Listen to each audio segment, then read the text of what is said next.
ॐ अस्य श्रीमद्भगवतो महापुरुषस्य अनन्तवीर्यस्य श्रीमदादिनारायणस्य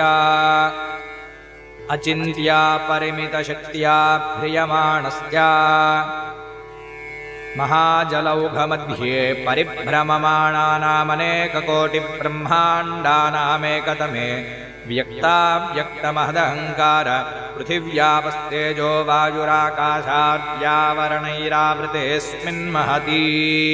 ब्रह्माण्डखण्डयोर्मध्ये सकलाधिष्ठानवराहदंष्टाङ्कुरमृणालस्य जगन्मूलाधारशक्तिः ऊर्मानन्दाद्यैरावत पुण्डरीकवामनकुमुदाञ्जनपुष्पदन्तसार्वभौम सुप्रतीकाख्याष्टदिग्गजोपरि प्रतिष्ठितस्य